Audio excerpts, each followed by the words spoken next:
Bonjour à tous, alors pour cette recette, il vous faudra 4 œufs, 200 g de beurre, 160 g de farine, environ 2 cuillères à café de levure chimique, 40 g de cacao non sucré type Van Houten, 200 g de sucre, donc ces ingrédients là c'est pour le gâteau.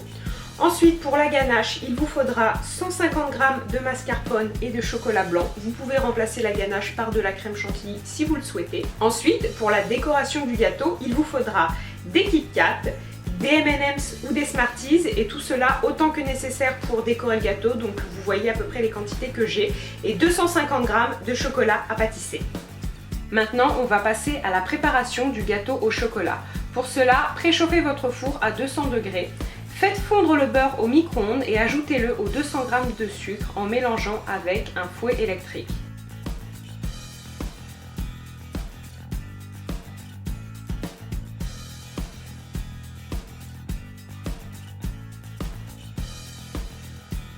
Une fois que votre préparation est homogène, vous pouvez ajouter les œufs un par un en fouettant 1 minute entre chaque œuf avec votre fouet électrique. Vous allez voir qu'au fur et à mesure, votre préparation va s'épaissir.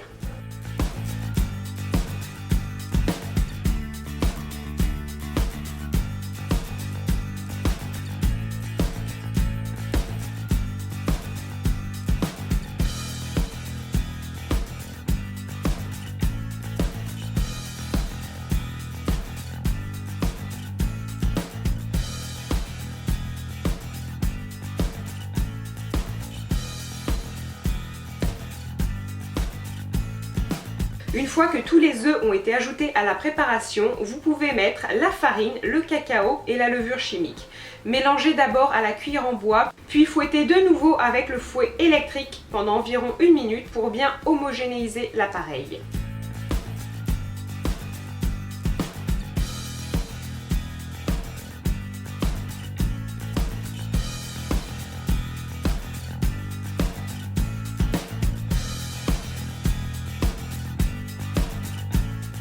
Maintenant que la préparation du gâteau est finie, vous n'avez plus qu'à la mettre dans un moule beurré et rond de préférence, ça va faciliter la décoration par la suite.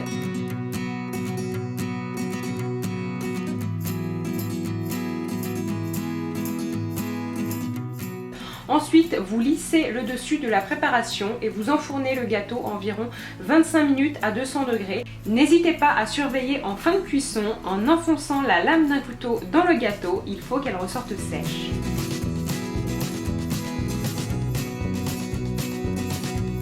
Ensuite, pendant que le gâteau cuit, on va s'occuper de préparer la ganache. Donc pour ça, c'est très simple.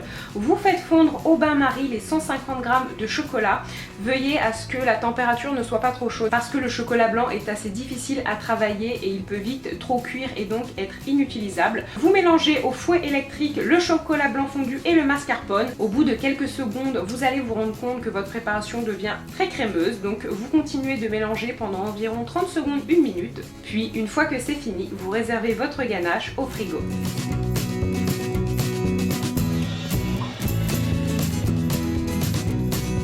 Maintenant que votre gâteau est cuit, vous attendez environ une demi-heure avant de le démouler.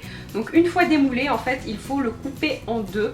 Alors pour ça, aidez-vous d'un adulte. Personnellement, j'avais peur de faire des bêtises, donc j'ai demandé à Clément de me couper le gâteau en deux.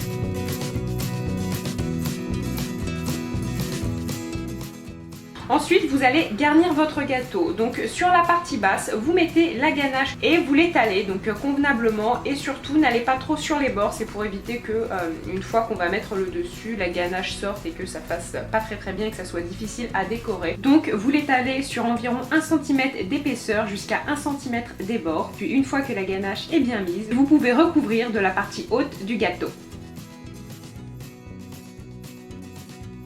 Et maintenant que le gâteau est reconstitué, si on peut dire ça comme ça, vous le mettez environ 15 minutes au congélateur.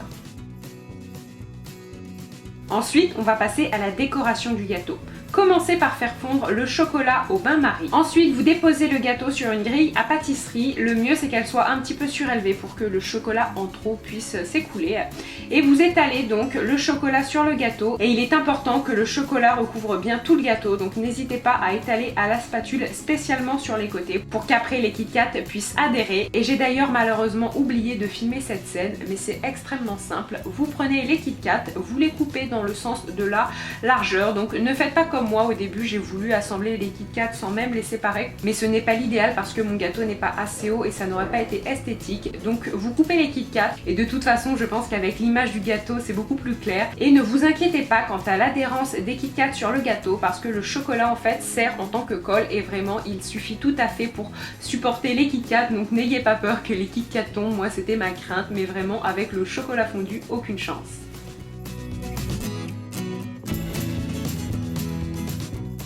Et donc la dernière étape, ça va être de recouvrir votre gâteau de Smarties ou de M&M's, dépendamment de ce que vous avez choisi. Alors soit vous pouvez le faire de façon complètement aléatoire, soit comme moi, vous pouvez essayer de dessiner une espèce de mosaïque. Si vous êtes doué en dessin, vous pouvez faire une forme, celle que vous voulez, pourquoi pas un cœur, ça peut être très très joli. Personnellement, je ne me suis pas risquée à ça parce que je suis franchement pas douée.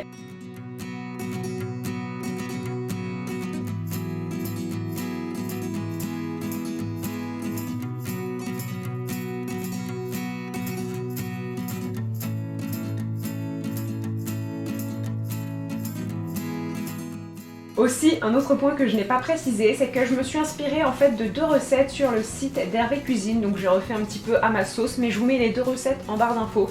Et surtout, si un jour vous avez envie de cuisiner quelque chose, n'hésitez pas à aller sur son site parce que je crois que c'est le meilleur site de cuisine au monde et je vous encourage à le visiter si vous ne le connaissez pas et si vous avez envie de cuisiner de bonnes choses.